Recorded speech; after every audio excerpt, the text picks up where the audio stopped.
Hello, everyone, and welcome to another episode of Awakening with Sarah.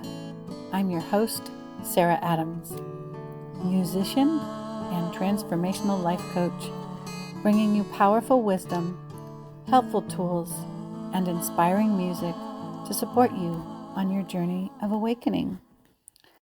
And today's special guest is Adrienne Lopez. And here's a little bit about Adrienne. Adrienne is the founder and creator of the Mind Heart Space Academy, a quantum life coach, psychic, intuitive, and healer, offering transformational technologies, practices, and mindsets to support creatives, intuitives, lightworkers, and healers to ground their energies, create congruency between mind, body, and spirit, to become empowered, embodied, collaborative leaders in every area of their life. She supports clients to hone the power of their gifts, talents, and self-awareness to heal limiting beliefs, clear and heal old contracts, and shift unhealthy or self-defeating behavior patterns to fully access and develop their fullest potential. As a heart-based healer, Adrienne coaches from the foundation that all people have the answers they are searching for inside, but sometimes we just need a little help holding the flashlight. She is a humanitarian, skilled at creating climate of accountability and rigor to produce rapid results while maintaining a nurturing safe space for self-exploration, discovery, and transformation. Check out Adrienne's website at www.mindheart-space.com. And I'm super excited to talk to Adrienne about the many things that she does, and very excited to welcome her to the show. So welcome, Adrienne. And what's cool is Adrienne is my first interviewed guest here on Agents of Healing and Beauty, and I think I was her first interviewed guest on her podcast, Lifting the Veil. So it's really fun to have her here. And the topic that Adrienne's going to be discussing tonight is unity of heart, mind, and body. So let's say hello to Adrienne. Hi, Adrienne, and welcome to the show. So great to have you. Hey, how's it going, Sarah? Good to be here. Good. Yeah. So I kind of wanted to start out by just talking about what you do, a little more about what you do, and just kind of give us a little taste, and then we'll find out more about your background, and how you came to do this work. I'd love to hear a little bit about your story, because well, thank you for asking. Well, I think I'll start with the history, because the history kind of rolls it into the work because they're so intertwined. It's challenging sometimes to compare our story to other people's stories of awakening, or getting that moment where we saw the light. I kind of had, moment after moment after moment after moment. And me personally, I just kind of lent that way to kind of like being a very poetic, deep, like I was always looking under things and asking questions, and people were always like, what are you talking about? And so I was born in a family of very like salt of the earth, literal people, saw things very like, you're born, you get a job, you have a family, and then you go to heaven, if you're good, if you're a good person. And so I was raised in the church, and when I was about 16, I left and started studying world religion and philosophy, just like a voracious reader. And so I think when I was like in my early 20s, I found this book called The Handbook to Higher Consciousness. Oh, right. Great book. Do you know that one? Oh, yeah. Yeah. And I had no idea. I opened this book and I'm like, oh my gosh, it's true. How did, like, I always suspected this, but I never knew other people knew about this or even put it in a book, and I was just like taking this book and I was sharing it with people and a lot of people that I was surrounded with had difficulty relating Mm-hmm. to what my experience was. So sometimes I would like check out of it and go back into like the everyday regular world where people didn't really think about these things. And then I would go back and then I would go back into my study and then I would go back. And I think like if I was going to describe my journey, it was always trying to bring, like, to be a bridge between this etherical world and the real world in a way that was like really practical and meaningful for people. And that's been most of my journey in all of my work that I've done in different forms, in different settings. And just, well, I guess in about 2009, I started doing hypnotherapy and doing a lot of soul retrieval and past life regressions um, and I witnessed a lot of things um, but I had like when I was about 29, I was having like a real like stressful time in my life. Well, that's I your was trying Saturn's return, right? I mean, that's that is like the major time. it was like super expansive and at the same time it was super stressful. And so I started meditating and I met this teacher when I was living in Scotland. I was attending the University of Edinburgh and I just walked down the street and they're like free meditation and I'm like, "Oh, okay."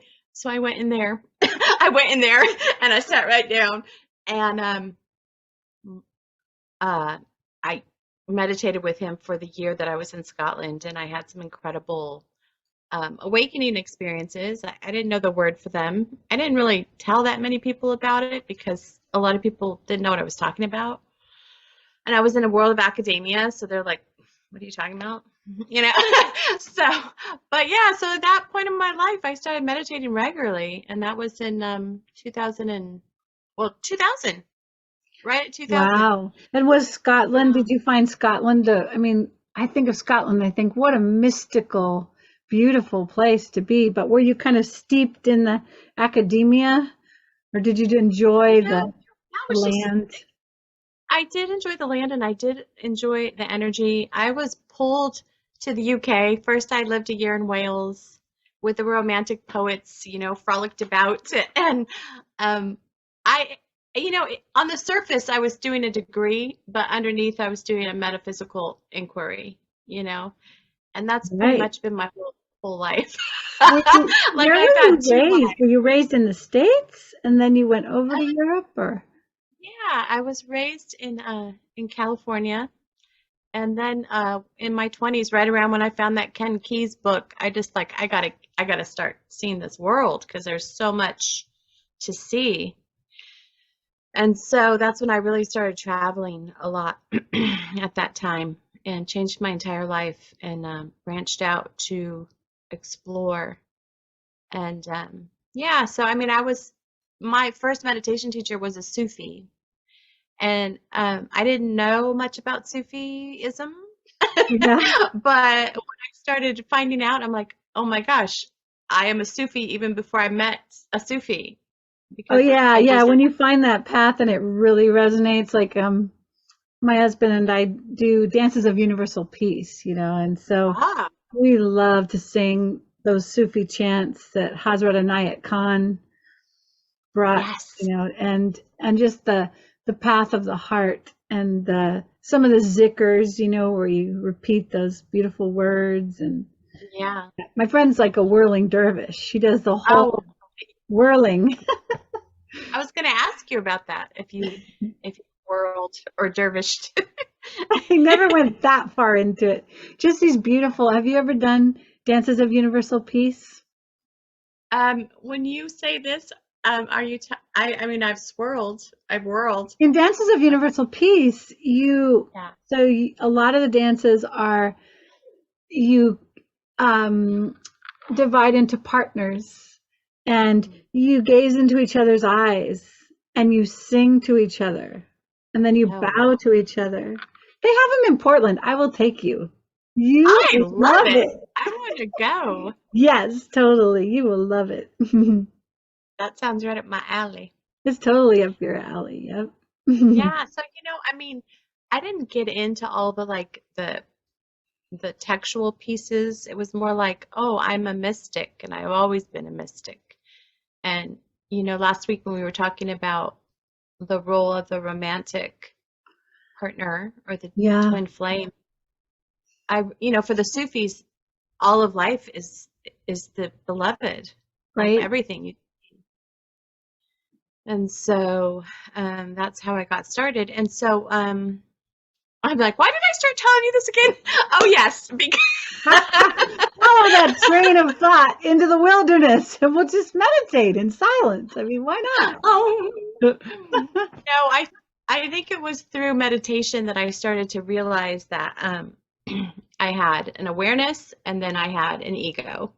And I cleared out huge pieces of ego constructs that I hadn't even known were there. I thought they were me, like me. So through this work of meditation, through my yogic practice, I started doing yoga about that time. And then through my hypnotherapy practice, I started seeing that we have these different parts of ourselves and they don't always know each other. Yep. And so, and then we have this vast storehouse of unconscious material from this lifetime, and then all our genetic lifetimes, whether you believe in past lives or not, it really doesn't matter. It's in our genes, it's epigenetics. We carry generations of information in our DNA that affects us. And so, and then I really got into the science of it because I'm like, it's one thing to, for spiritual people to talk about these wonderful, beautiful principles. Right. But it's another thing to ground them and bring them into, this world to be a spark of transformation and awakening and ascension, really, for people. And so that was my little niche of my gifts was to bring this sometimes airy fairy material down to like a more scientific lens, let's say. And so with all the work that Heart Math has done, I don't know if you know about Heart Math. Oh yeah, the coherence. Yeah, my friend Teresa does these coherence meditations that are really beautiful. And yep. Yeah, so and for me, the way I came upon it, I was a classroom teacher and I started teaching mindfulness in the classroom because I realized most people are disassociated at different levels as a product of the culture and society that we live in. And so it's really hard to learn because people aren't present, and people aren't present because they have a lot of trauma. Did you teach adults or children? I taught children and parents and teachers. Oh, wow. Yeah. Yeah, so that's how I got into the science piece, because in order to bring it into schools, or, everyone wants to have studies and research done. And so I'm like, hey, whatever, here's some research. Here's some research, that the scientists found out. But you could just sit down and you could try it yourself and you could see how it feels in your body. Mm-hmm. And then maybe you would know for yourself, and then you wouldn't have to have a scientist tell you, Although nothing's the matter with science, don't get me wrong. But sometimes the ego needs that to start on the path, Yeah, it's true. It's kind of like a little, I don't know, sort of like a structure, a structure that the left brain can kind of hang on to as it like dips its toe in the water. Yeah. Yeah, I mean, for me, it was just pain, I'm like, I'm in a lot of pain and I need something to help me, you know? I And think so that I guess, drives a lot of people to meditation, right? Is the pain, right? Because if everything's just going along and it's all working, we don't usually look, to go deeper, right? To no, ground. you're Hmm. right. And this is where, a lot of people, go deeper into their pain, with addiction and all sorts of symptoms that people have, Hmm. anger, um, all sorts of addictions that our ego just love. Oh, well, it's made out of addictions, let's just say. Yeah, I mean, I'm going through some addictions right now myself. Yeah. But Who isn't? what's interesting is I'm finding that life is really kind of leading me into the middle path right now. Because there's one path that says just disconnect, completely disconnect. Mine's a relationship Yeah. addiction. Like totally disconnect from this person, just like go home to yourself, blah blah blah, right? And then on the other side, it's the addiction to the person and just like but it's like this middle path I find is kind of like my higher self, or let's just say my more balanced self, is Yeah. kind of accompanying the one in time and space that's going through this journey. It's like, okay, I'm watching you. I'm not going to let you go too far, but I'm kind of holding your hand. And it's kind of like, I was thinking about it today. It's kind of like, on one level, we know all of this is just a dream. And that Yeah. at a certain point, when we bring in enough self love and enough truth, all separation is going to evaporate. And we're just going to be laughing that we ever believed in it. But as long as we're in the dream of separation and there's part of us that's still really believing it, I sort of just feel like this mother of this child that's like, but I like him, but he's cute, but I'm going to follow, right? And I'm like, part of me is like, no, you should just go live in an ashram and just totally go inside. But there's this other part that's like, no, it's like I'm accompanying the one in the dream. I'm watching her and I'm helping her grow to this certain maturity, at which point she will join me in the awakened state and the whole dream evaporates. So it's Yes. interesting to be in that. Well, I mean, you're right. It is a balance. And I was just thinking about this today as well, because, as, spiritual beings, um, sometimes we really do isolate and get disconnected and get caught up in our own processing and sometimes caught in pain cycles Oh yeah. and then disconnect from the world. And it's, so that's why sometimes spirituality, as far as, um, you know, certain realms of spirituality get cast as being ineffective or falling in on themselves because they don't actually make it to the real world. It's like, and that's of course not true. Everything has a process. Everything has a timeline. Um, everything affects everything. But it's like, how can I take this beautiful, like you were saying, this partnership that I have within that's mirrored through an outside person in a way. It's like when I started meditating, it automatically emerged where I was like, my ego was a child, and I just was a parent listening to all of the pain, everything it never got to say, everything it was afraid of. And I was just like, oh gosh, that must be so hard. Oh, and it just naturally Mm-hmm. unfolded. Like nobody taught me how to do that. It's just a natural unfolding where you learn to have compassion for your process, whatever it looks like, however crazy it might look. You just go, oh, my spirit is needing to do this work in this lifetime for whatever reason. I don't know. And everybody has a different curriculum, as far as their spiritual path and how it shows up in your life.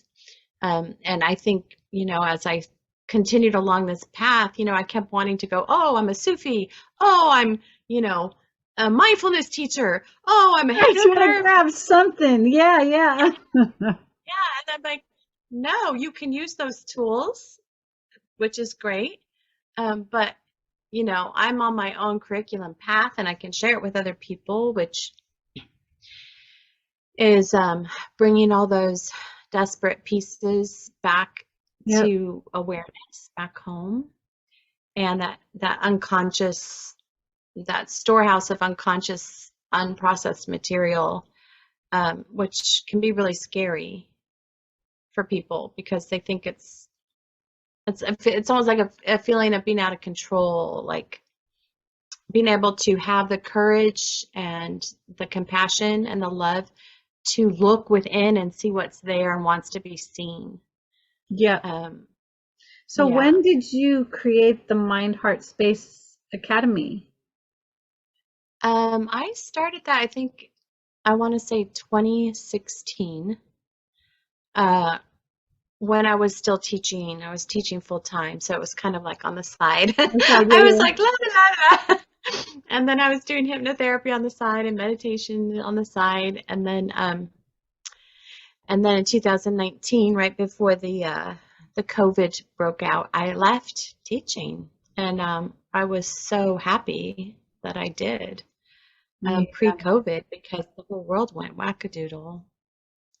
Sure did. And wackadoodle.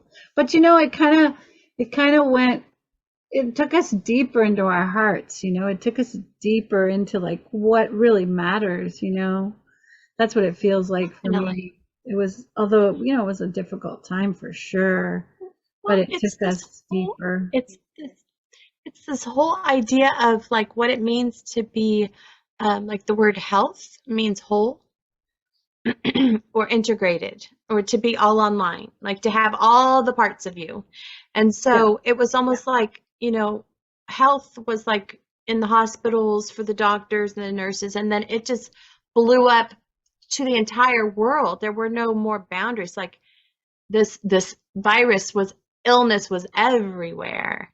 And it's like, it was such a incredible reflection of like, yeah, the illness is everywhere, and the illness is a lack of homeostasis, a lack of self-knowing, a lack of balance, all of that.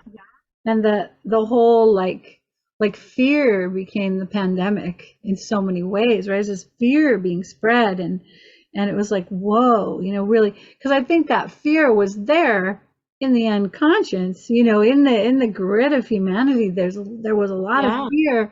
But it's like all of a sudden the fear was like right in our face, really in our face. And it's funny, I was talking you couldn't avoid it.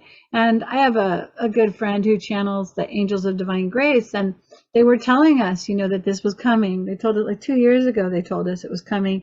And they said, we had a choice we were at a tipping point where let's just say this, if the way the consciousness on the planet was going were allowed to continue, we would be going down a very dark path. And so there had to be a big intervention. And we had a choice. We had World War or COVID. And we chose COVID as a whole planet.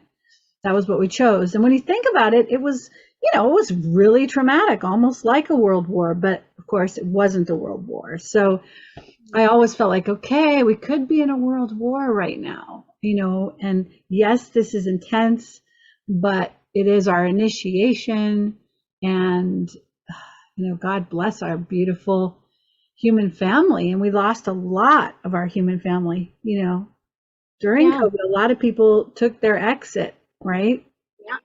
And because the frequency of the earth is just really rising. And so if you're not going with the class of the next 5-7 years, then you're going to go to another planet and live in duality a little longer, and go on a little bit of a curriculum that allows you to stay in separation consciousness a little longer. And there's no value judgment, right? It's just that those all ashore who are going ashore, because the earth is going ashore. And so it's like, so it's such an amazing time where, it's like we have to get all of our baggage process before the plane takes off. It's like, really. Take out that suitcase and that suitcase. And it's like, I don't know about you, but preparing for this equinox gateway has been like like graduation from all trauma, and just like throwing it on. It's like, oh, try this one. Oh, no, you haven't processed that one. It's like, oh my God, did I ask for this? It's like, Everyone did. yes, you Yeah, did, you know, yeah. yeah. Yep. It's I mean that's part of the work that we're doing here, disguised as other things. At least that's been my life. We're I like mean, secret agents, right? I mean, we put on clothes, we do the whole 3D thing, but like yeah, down deep, we're just like, okay, life, unpeel yeah. me, unravel me, you know, trigger me, Well, right? It's like, and when you resist, right? yep. Right, we have a lot of when you resist, you have a lot of towers in it. And it's not even a point of resisting anymore. It's not even a point. I mean, I feel like before there was more like, well, maybe I'll do this work or maybe I won't, you Oh, know? now it's non-optional, man. It's like, Yeah, it's like you're totally doing it. non-optional, right? There's no other, yeah, there's no other choice. And it's like, you know, it's like a healing crisis in the body, you know, it's like, except it's happening worldwide as that like 29 degrees of Pluto is right at Capricorn, which is all the world Oh, structure. wow, that's right. We've got Capricorn and Pluto going on. Yeah, that's like Yeah, the total just dismantle of like the form, destroyer. hmm right? the collective unconsciousness in Capricorn, um, which you know rules all structure, all societal Right, structures and right. government. How long is that cycle? Well, it's going into Aquarius, and I know that because I'm an Aquarius, and so I'm like, Oh, I'm gearing up. It's going to 0 degrees Aquarius on the 23rd of March. Pluto does? Yeah, Whoa, now that's going to be yeah, interesting. Oh, yeah, you know, a lot of people are talking about the 23rd of March as a very yeah. special day. I mean, That's why. Adamus is talking about the 22nd as the cross of heaven, right? He channels Saint Germain, right, in the Crimson Yeah. Circle. And then yeah, and then other people are talking about the 23rd. So, but you know, Well, Sandra it's Welch right. said we're Right in the there. gate right now. We're in the gateway, 13 through Mhm. 19. And today, I mean, to be quite honest, the first 3 days of the gateway have been Yeah. really difficult, especially at night. The grief, it's just like this massive, just chunk, like, how would you say it? Like solid Chunks. rock grief Yeah. just at night. And last night it was starting to liquefy a little. And today I felt the higher frequencies. Like I kind of felt like I was flying today. I just Yeah. really felt it coming in. I was like, oh, okay, that's why we've been doing all this work because our flight gear is getting Is ready. encoded by the sun, right? And if we have all Yeah. this heavy duty baggage, we can't receive the codes for the No. flight. So there's this like, thank you very much, universe and God. And then on the other hand, it's like, you know, thank you, and oh my gosh, did you have to do it Yeah. this intensely? Yeah. Yeah, it's been a It's a while. lot, you know. What's been coming up for me is a lot of you know, it's like there's themes, right? There's this like societal themes that are playing out in my personal life. Yep, Uh, like a micro of the macro. And yep. so like that's my little piece of the pie of clearing that I get to do for myself and the people around me. But yeah, I think probably another important aspect is like normalizing these conversations and this Yes, work. yep. Because, you know, if it wasn't for Ken Kesey's book that I found in my 20s, I would have like, you know, I mean, that book helped me a lot because I'm like, oh, our whole body is addicted to programs and Mhm. and we think it's us. And like I kind of got it cognitively, but I was like, and I kind of got it at a soul level, but I hadn't like been able to like, I'm like, this is really gonna be a big deal, you know, like I don't know how I'm gonna make this transition. But I didn't really have to worry about that because spirit has been scooting me along on my path this whole way. Mhm. So um I love the way so books really come to us, yeah. books that just like practically fall off the shelf, when you need them. And it's like for me, one of the big books that I found was Goodbye to Guilt by Jerry Jampolsky, which Oh yes, he's a led great me to author. the Course in Miracles, and then I started getting more into that, and then it's like I think there was Ken Wilber, and Yes, the theory of everything. right, and then God, I'm trying to think. It's been a long time, and then Leo Buscaglia, living, Yeah. loving, and learning, just that the Oh, beauty so and the many. groundedness of Leo Buscaglia, and then Mhm. Spiritual Emergency by Yeah. Stanislov Groff, where Oh, because they're Christina and yeah. Stanislav, and the rebirthing breath work, and just like really understanding that, in the I Ching, right? The crisis is opportunity. And that book is Yes. just all Same thing. about how the adversity is the opportunity. And then getting into the gene keys and seeing how we evolve from the shadow frequency into the gift frequency, into the resurrected gift through this Yeah. maturation of our The souls, and self. seeing, oh, Yeah. okay, it's all like this excavation, right? We're like divine archaeologists that are like going Hmm. deep into the underworld and like bringing this stuff up and polishing it, and then in its mature form it becomes this incredible blessing, right, that we could only get by living through it at these lower frequencies. And so it's like, oh, and then Women Who Run with the Wolves was a big one, huge for Wait, me. wait a minute. I have Oh, this book like right here somewhere. Oh my huge. God. I mean, I Women Who just, Run with the Wolves was like my Bible I love that book. for years. And I don't know. I just had it. The I was Handless just Maiden. opening it up. Oh, it's okay. I believe you. I believe you. You're like Yeah. Wolf sister. Yeah. Yeah. Yeah. Yeah, I was part of a Such a powerful book. in Malibu. Like we gather every week, every Thursday Yeah. night on Malibu Beach, and we do a chapter of the book Yeah. together. We do guided visualization, artwork, and then free writing, and then sharing. Yeah. And we were going Hmm. through the Handless Maiden in the Underground Wilderness. That is the story, right? I mean, Yeah. that is the story of awakening, of what it is. It is. Just today, I was wondering if our listeners have not read that, you've got to read The Handless Maiden in the Underground Wilderness, because that book, I mean, that story, which is inside of Women Who Run with the Wolves, Yeah. is to me the quintessential description of initiation, of what the psyche goes through in initiation. And it goes through that in our lifetimes. We go through that cycle multiple times. We're walking in the topside world, and then bam, initiation. We're going to get more of our soul back. Crisis is going to happen. Yeah. We're going to go through the blindness, the wilderness. The husband's going to go off to war. She's going to go wandering in the forest without, and then it's going to come back together.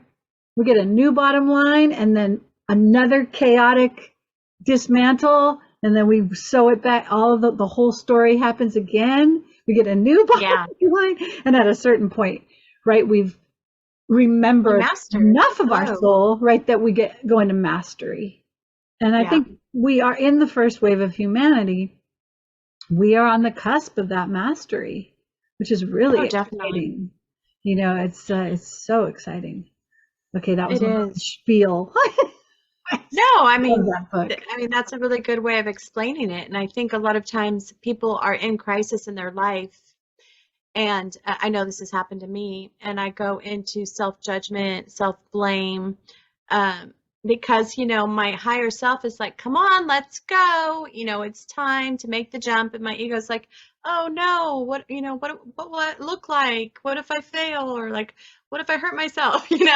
And yeah, like, do I have to jump the cliff for the bridge to appear? Wait, can't I just sit on the side of the cliff and say, please bring a bridge? And then I'll walk across. And then we have a carrot out in front of us. Our ego's like, well, if you do this, this will happen. And it's like a 3-ring circus. And then it's like, once you realize that, you're like, oh, I can start using all the parts of myself consciously to work together.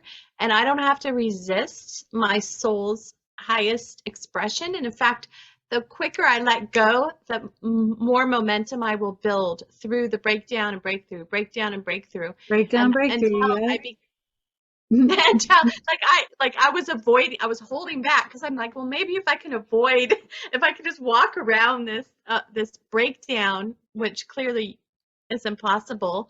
It's like avoiding life. Then so I would spend so much time resisting, and then it would be so much more painful. So it's like, oh, the faster I decide that having a breakdown is not a bad thing, it's actually part of, and that's what we get in a society that doesn't acknowledge suffering or death or grief. It all gets repressed. And so people think that they shouldn't have it, Right. or that it's not Because there's part of no life. context, right? There's just no context for it. Yeah, like in Yeah. India, they have the god intoxicated saints, Yeah. and the native indigenous tribes, they have, the shaman that goes through Yeah. the paranormal experiences and rises into this place of like reverence and medicine man, woman for the tribe. But in our culture, it's like, no, take antidepressants, get a job, be productive, Work fit more. into the mold, and it's Yeah. like, no. Like for me, it was like I was 18 years old and the mold broke. Yeah.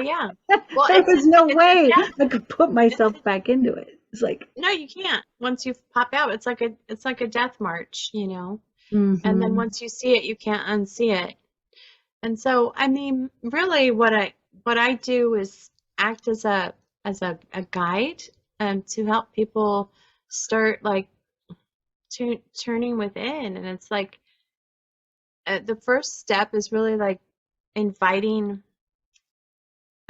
awareness into the body, like somatic awareness, Right. and attuning to like this expanded self. It's like when you start sitting in your body and you start noticing the sensations and the voices and the conversations, and it's just like expanding the somatic self, like, oh, I can actually be in my body, and it's okay.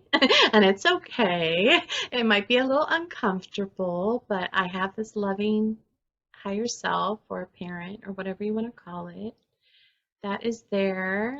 And so yeah, that's the first step, is just like becoming uh, attuned to your full experience outside of just the mind. And then how does that align with, like, once you do that, more parts of you start coming online. Right. And then you can begin to align the the most scared part of yourself with the highest part of yourself, with your ego self. So it's not a three-ring circus anymore. It's actually like a beautiful, well, I don't want to go too far, but more of a synchronized swimming event. Synchronized swimming.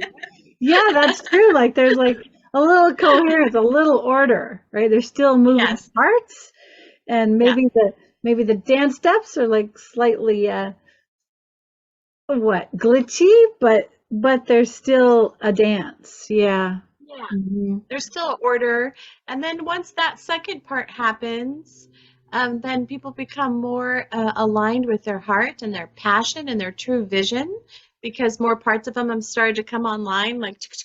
Right. And then the third part is like, how do I, now that I have more access to my authentic self, and I know I'm more in line with my passion and what my heart, my medicine that I brought here, then how can I share that in the world in a powerful way? Yes, that's the step that I'm on. Help me, Adrienne.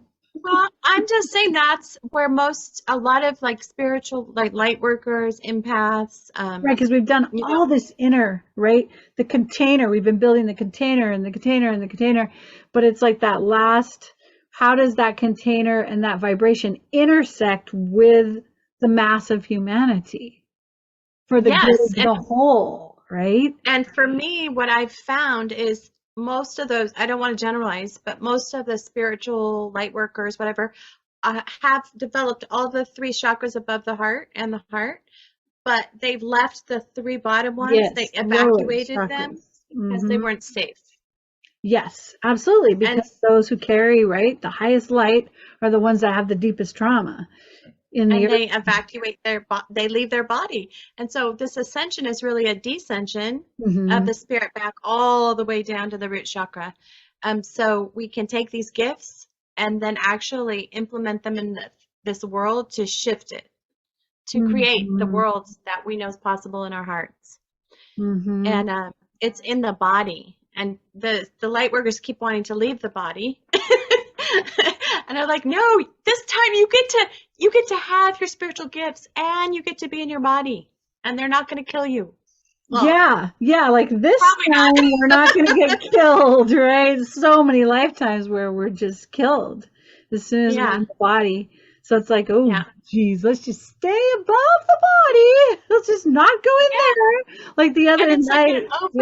It's like an overabundance of the feminine energy and not enough of the masculine energy. And I know because me too. Yeah.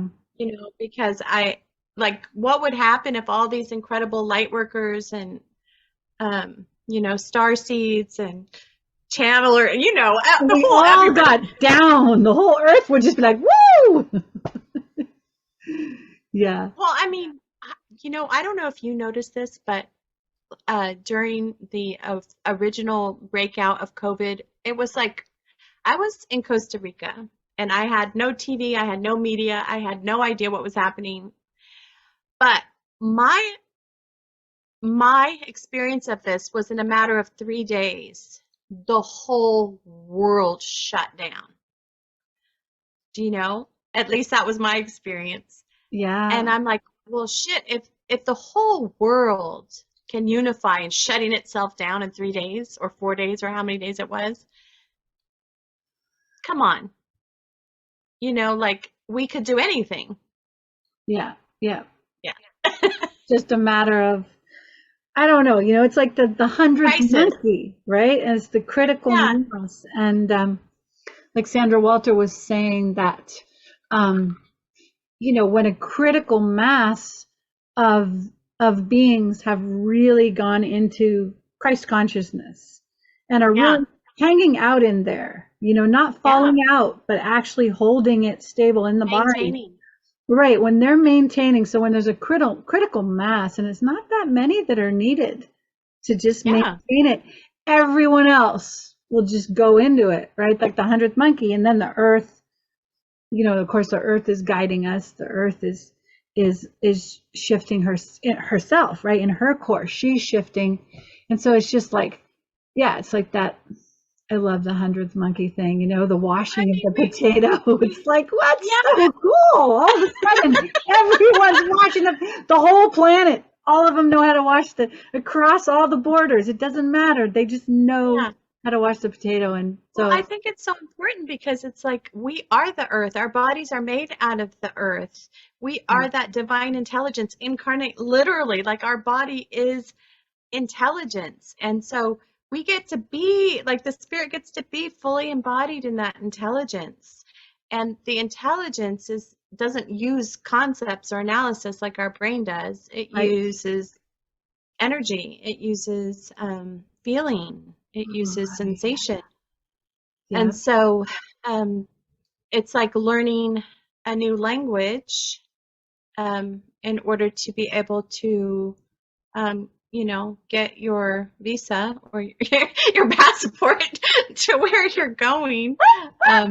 Yeah. Well, I love the idea of like, us, every human being like a brain cell in the global mind, in the global brain of the earth. And so that as we come online and start co-creating in this unity field, it's just, so we think about how good the planet has been at creating separation consciousness, war, right? Like spawning and magnifying separation. Think how we'll be when we're all dwelling in unity and we start magnifying unity consciousness, right? And start like, I had a dream that humanity was like we were all this symphony orchestra, and everyone was kind of asleep in their chairs, and they didn't exactly know their instrument was close by, but they were kind of asleep.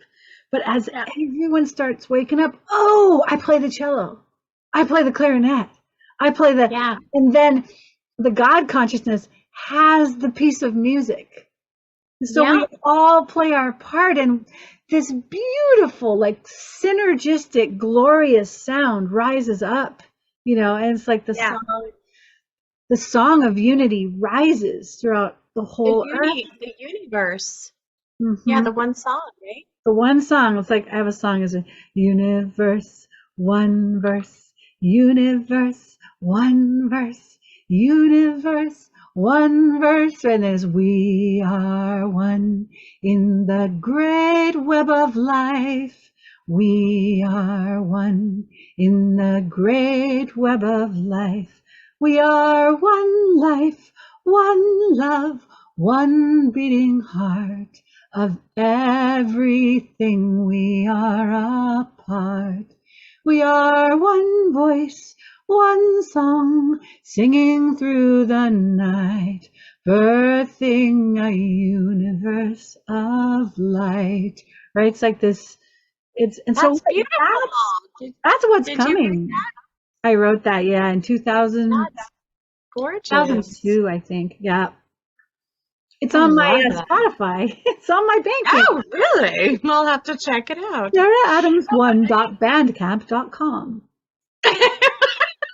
Children of the Earth is the name of the what you were saying is, like, we have been creating out of crisis, which is separation. Yeah. Versus, what if we could create out of connection and consciousness? Yes. And that one universe, and how would the quality of what we're creating shift? Because we would no longer have to create out of all the energetic imprints of crisis, which is fear, lack, all of those. Survival, right? Yeah. Trauma, efforting. It would just be like this, incredible flow moving through the one mind of God and moving out through us, out pressing as like hands of God in this great symphony. And the thing is, the other thing that's really important to understand is that, see, the Earth in her ascended form is a unity logos planet. That's her nature, but we're in a fallen planet created by cataclysm. So the unity logos has been totally invaded. And so in a sense, the master director in the symphony has been badly damaged. There's been no master conductor. And so as the Earth moves into this unity Christ consciousness, all of a sudden her global brain, the conductor's back on the podium, and we can hear the instruction sets. Oh, it's like, Adrienne, okay, you're playing oboe. And you know where your notes are. They're right there. And Sarah, you're playing cello, and you know where your notes are. And we all just, there's no more like guessing. I wonder if I'm following my purpose, right? Like this, it's not like this nebulous, I should be doing something. I wonder what it is, because the conductor is telling you, you're the oboe player.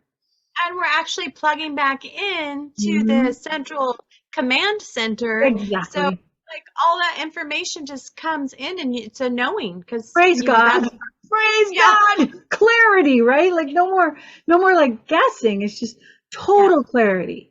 Like like when the body comes online, right? It's like all the heart cells. Like you think about that undifferentiated zygote that gets fertilized, and that master brain, right? That master central processing unit tells every cell, which co-creation it's going to join. You're a liver cell, you're a brain cell, you're a heart cell, and it's just like, it's this incredible sorting for the highest probability of the divine human body. And so it's like, now we're going to go through that on a planetary level, human consciousness as this one body.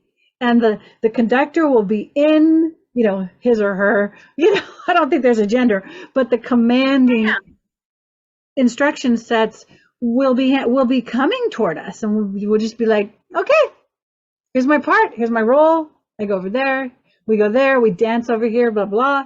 And yeah, there's no guesswork. It's like uniting the parts of this great symphony that together create the heroic probability for the expression of God in consciousness, right? It's so exciting. Yes. To think Yes, that we're on the exactly. cusp of this, right? This is what, and so Exactly. all this time in fear and pain and separation and dis-ease and in the distorted part of the dream, it's like, Yeah. in a way, right, that gives us the context to have this incredible dawning of love, Of the age the of Aquarius. appreciation. Right. Energy and harmony and understanding. Na na na na Well, na na. as Pluto goes into the Aquarius, which is the sign of the people, like we the people, and the last time it was there was what, 1776, when the Declaration of Independence Oh was my signed. goodness. Yeah. Yeah. So Wow. it's a turning of the ages, but we knew This this. is the dawning of the age of Aquarius. The age Yeah. of Aquarius. Yes, we will be, the Aquarius. Aquarius will be vindicated. Hair, right? It's like, oh my God. Hey, Yeah. so when is your birthday? What date? My birthday is January the 30th. Oh my gosh, one of my very best friends in the whole world is January 30th. Do you know Leslie what? Mae O'Neill? Do you know Leslie? No. She's I the don't one who think introduced so. me to the Crimson Circle. I'll Oh, introduce you guys because you guys are yeah. birthday twins. That's funny. Yeah. It's a great day. It's a great day, January 30th. Yeah. So I just see my work as awakening people to break through that ego asleepness, that's still there. And I mean, it's in the way of being. It's in how we get to be like loving and connected and compassionate and present. And then also really authentic. We get to say what we see in loving ways. And it's almost like I mean, I don't want to say I'm intolerant because I'm not intolerant, but it's almost like the depth of the urgency and love that's like it's now, like it's time to do it now. It's Yeah. time, but I mean, everyone's on their own journey, so you can't force people into awakeness, but you can be the presence of it and Yes. plant your little seeds. And if somebody's like, no, I'm in for the I'm snooze. still sleeping. I'm in the third wave. You say that, okay, well, I'll see you later. I'll see you later. Nice rest, and I'll be back around maybe later. I don't know. But I think another piece of that is like starseeds and empaths and all of these people, healer people, want to bring everybody with them. Yeah, I mean the bodhisattvas, right? I mean they want to bring everybody out of the night. They want to bring everyone out of suffering because they're starting to experience how good it feels to feel free, and they're just like, I want you to come with me, Yeah. Yeah. And then, some people get upset, they get angry, and they're like, leave me alone. I'm happy in my sleep. And you have to respect that, Exactly. And and everybody sorts themselves, like yeah, my clients, that come to work with me, they decide, that's the brand of vibration that I want to help me in my life. And they're the ones that are attracted to me, and your clients come to you and, and they sort themselves, there's a law of attraction, right? And I think that, we all have gifts for our each other, brand. know. Hey, you know what I want to do really quick, if it's okay? I'm gonna just teach you a really short Sufi song, super short. Oh, okay. And then maybe you take us I don't know. Do you want to bring us into a little meditation, a little center? Yeah, we can wrap up. We'll wrap up with that. Okay, so this song, we could do the movements too. So it's like a shower. Okay. You're like showering and your fingers are, So it's thy light is in all forms. Thy love in all beings, thy light is in all forms. Thy love in all beings, Hu Allah, Hu Allah. And then you spin, Hu Allah, and you bow to your next person, Hu. And you just go around the circle just doing that. Isn't that beautiful? Is this part of the universal That's dance? a dance of universal peace. We just did like, Ah, on the sofa, on the couch, in the chairs. I love it. I'm taking you. We're gonna go. I would love that. I would love it. So yeah, take us I through think, just a little short, maybe yeah. centering as we go out. So let's go ahead and close our eyes. Settle ourselves down in our body, in the seat.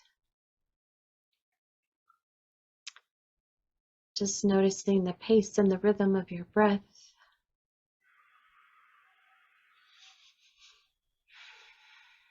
Just letting anything that you're holding on to in your shoulders or your jaw, your neck, just release and soften with each breath. Letting your tummy soften.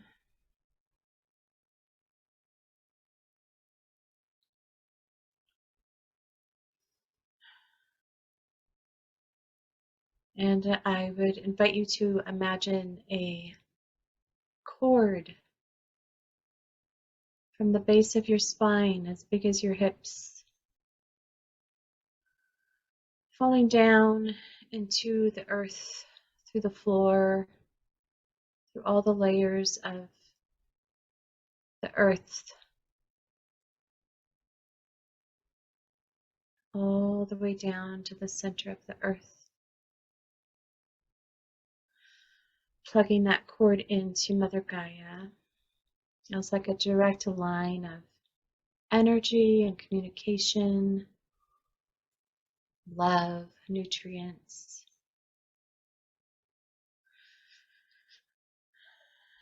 And you can let anything that you don't need anymore, any thoughts, any worries, any feelings, emotions, you can just let them all flow down that cord into Mother Earth. And she's really good at recycling and neutralizing energy so it can be reused. So you don't have to worry about burdening her.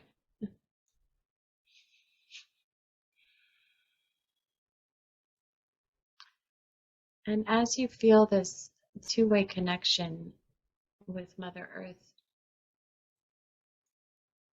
you can imagine that this is your true mother, which we rest upon.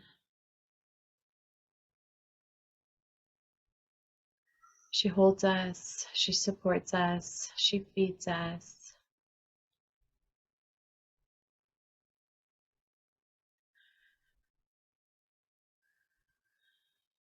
And now I invite you to focus on the top of your head, which is your crown chakra, connection to spirit, which is all the non-material energy.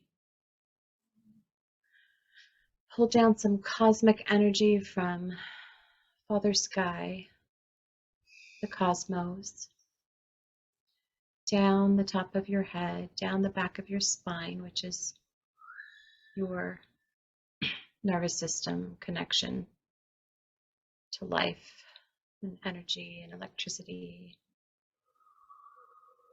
And as that energy flows down the back of your spine, all the way down to your root, mixing with that earth energy, you can pull that up through the front of your body. And when you get to your throat, you can let that energy just flow down your arms and out your palms. And then continue up the top of your head, like a little fountain, giving you a nice bath, energy cleansing. And we have about 3 feet of energy around us called our aura. And you can just pull that in a little bit around you, like an egg shape. You can tuck that in below your feet into your root chakra.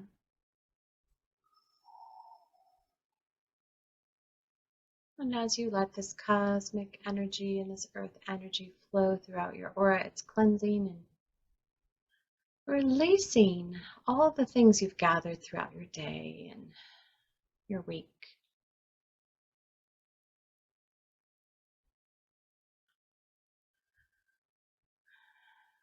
And you can do this practice, this meditation throughout your week.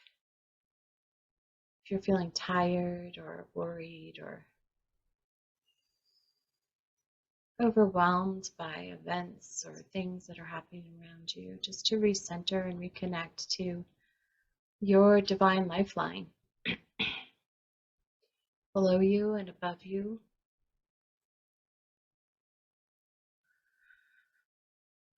As an organic living system, you are part and parcel of this entire creation.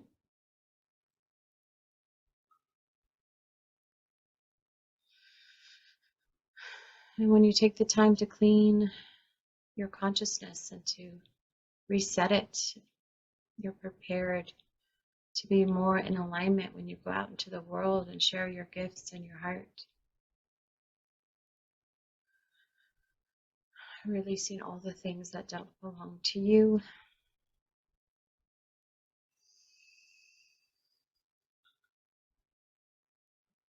To renew and restore and come back into balance.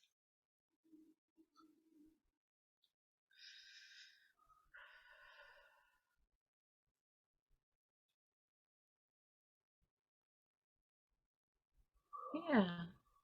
Beautiful.